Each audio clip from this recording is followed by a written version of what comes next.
Au printemps, soudain, les cygnes se sont mis à parler. Les marmottes ne sifflent plus leur inquiétude ou leur joie de vivre. Elles ne tiennent plus de savantes réunions dans la douceur de l'air ensoleillé. Parce qu'un matin, dans les pierriers de Prafleury, le tonnerre des moteurs et des détonations a brusquement déchiré le silence du monde.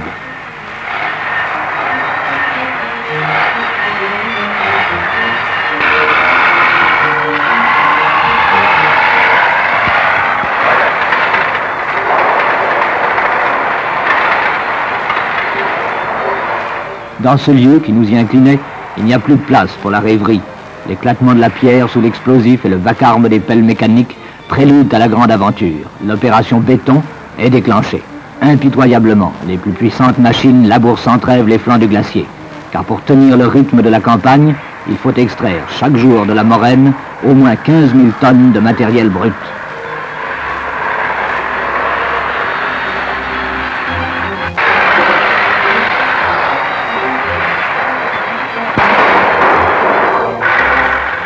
Afin que s'échafaudent plus bas l'œuvre patiemment préparée, 100 000 fois, chaque année jusqu'à la fin des travaux, de gigantesques camions de 26 tonnes transporteront depuis la moraine les agrégats qu'ils versent directement dans un concasseur géant, formidable mâchoire d'acier, capable de broyer des blocs de 3 tonnes en quelques secondes.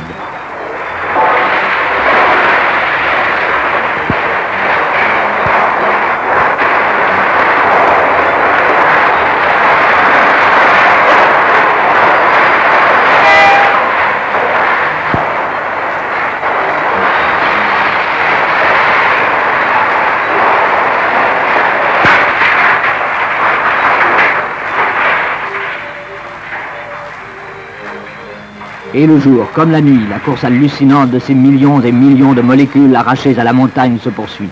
Quittant le chantier de Prafleury, elles seront acheminées par un tapis roulant 300 mètres plus bas sur le chantier de Blava. Nom un peu rébarbatif, comme les aspérités du rocher qui surgissaient autrefois à chaque détour des petits chemins avant que les ingénieurs fassent de cet endroit une sorte de grand cœur métallique. À force d'énergie, les installations géantes se sont agrippées à la pierre. Comme par enchantement, ont surgi des laboratoires, des tours de béton, des téléphériques. Blava, c'est un village au sommet du monde, fait d'hommes seuls, qui doivent sans défaillance et sans repos faire fonctionner un organisme de fer et d'acier. Et voici qu'arrive le ballast nécessaire à la fabrication du béton. Les tapis roulants se succèdent, qu'ils conduisent dans l'enfer assourdissant de la station de triage et lavage.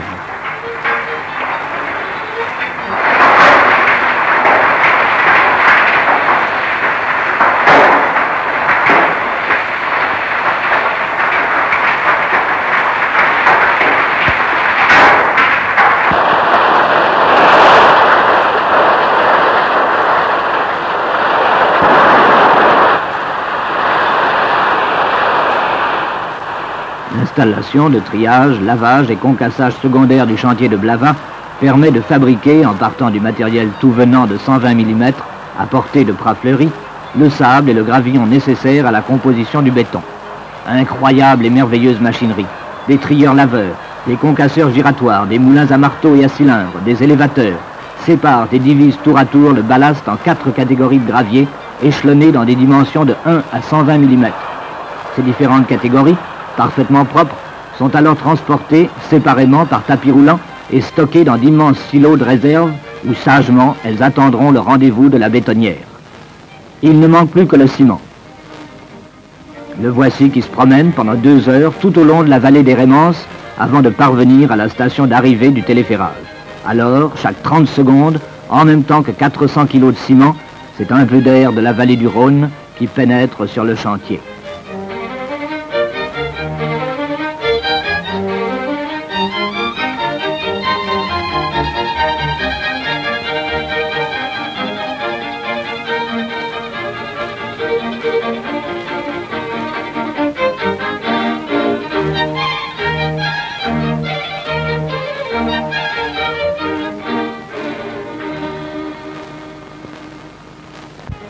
Pendant qu'un système d'aspiration conduit le ciment aux 2 tours, les tapis roulants viennent une dernière fois chercher le ballast, trié sous les silos, et l'emmènent rapidement aux insatiables bétonnières.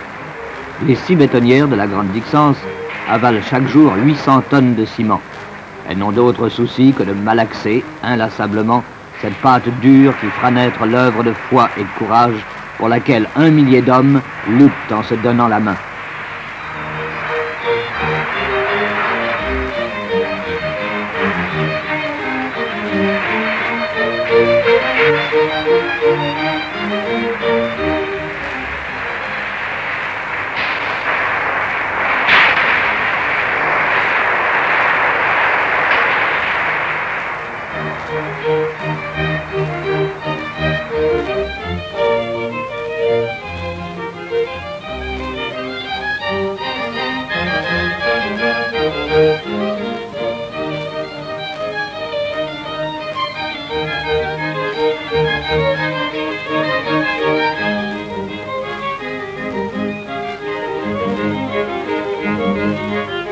Une fois le béton tiré, des camions spécialement équipés, les silobus, s'en chargent et le versent dans la benne des Blondins qui achemineront à leur tour le précieux mélange 200 mètres plus bas sur le lieu du bétonnage.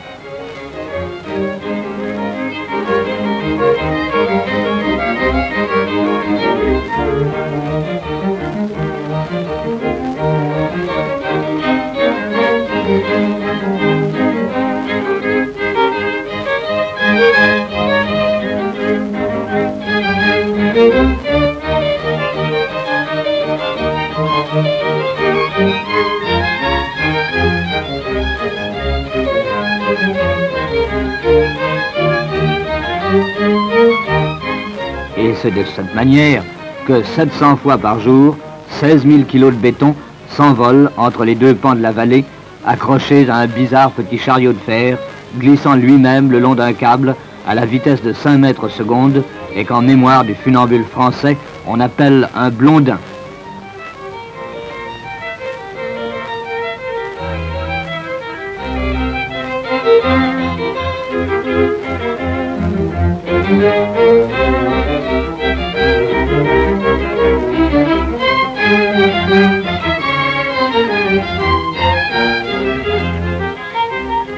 Il y a 4 blondins, entraînés par un groupe électrique qui fournit le courant continu nécessaire à la marche de chacun.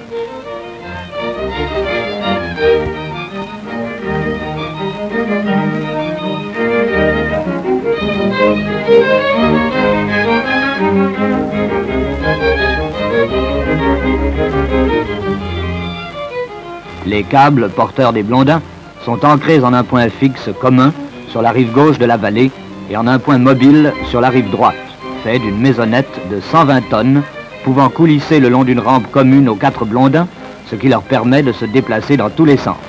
Ainsi, 25 km de câbles ont tissé leur mystérieuse toile d'araignée par-dessus la vallée, fragile ossature de fils d'acier que les techniciens entretiennent avec un soin jaloux, puisque d'elle dépend en grande partie la bonne marche du bétonnage.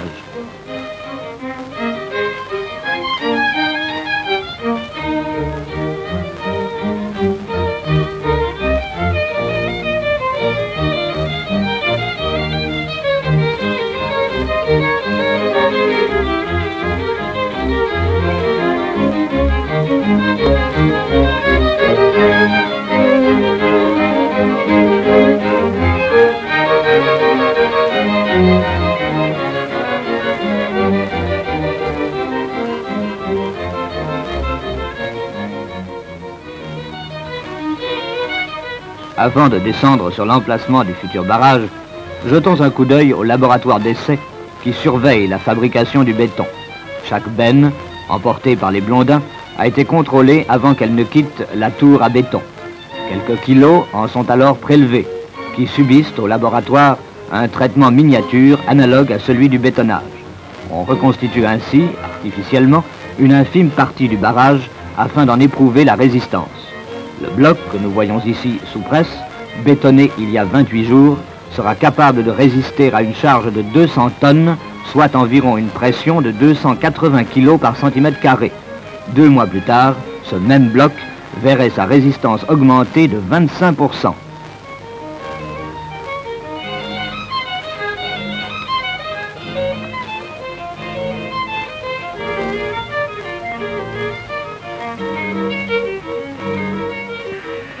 Le nouveau barrage de la Dixence est situé 500 mètres en aval de l'ancien, bientôt enseveli dans le formidable bassin d'accumulation qui se prépare. Les installations du chantier ont été conçues de manière à permettre la mise en place quotidienne de 4000 mètres cubes de béton, soit chaque jour la quantité de béton nécessaire à la construction de 4 grands immeubles. Chaque homme, ici, travaille 11 heures par jour et les équipes de nuit et de jour se succèdent sans trêve pour mener victorieusement ce combat prodigieux. Le bétonnage se fait par blocs successifs, qui s'étagent ensuite et s'emboîtent les uns dans les autres. Quelques minutes après avoir pris charge à Blavat la précieuse cargaison de béton, la benne du Blondin arrive sur les blocs. Mais elle est aveugle. C'est un téléphoniste qui dirige la manœuvre et donne au conducteur du Blondin, assis dans sa cabine à 1 km de là, les indications utiles lors de l'arrivée et du départ de la benne. En prochaine position. Extrême légionnaire et 2 mètres côté Sion.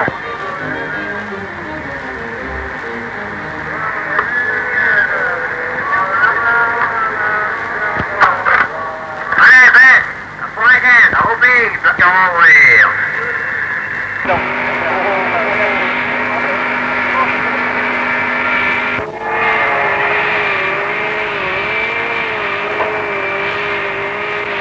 Attention, on va ouvrir. Lâchez. Stop. Allez, départ.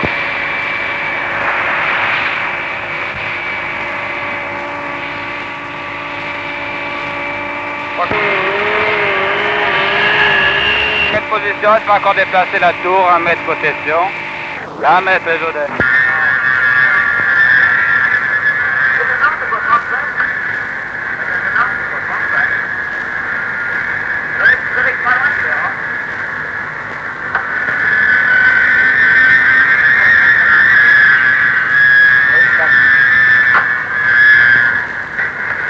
Stop. Tu vas à 1 mètre d'auteur.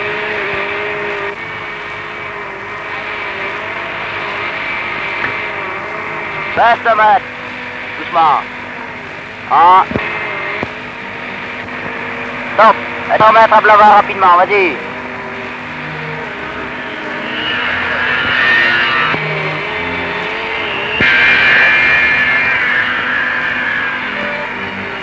Lâchez.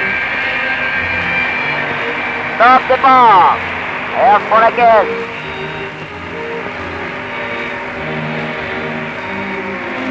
Prochaine position, 4 mètres à Blavat. Il y en a un peu, je sais pas moi.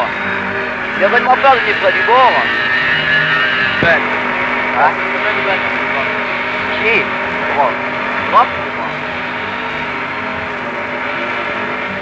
Une fourmilière d'hommes casqués s'affaire sur ces cubes énormes, nettoyant, préparant les coffrages ou maniant les lourds vibrateurs pour étaler et tasser le béton.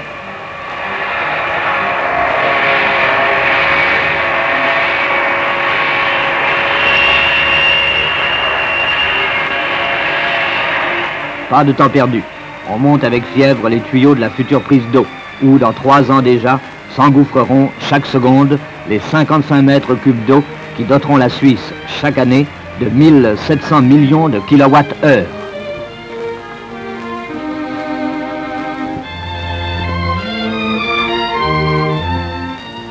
Voici qu'un bloc est terminé. Aussitôt, les arroseurs en prennent possession et nettoient au jet d'eau cette surface rugueuse et délicate sur laquelle, dans 3 jours, une couche nouvelle viendra se poser.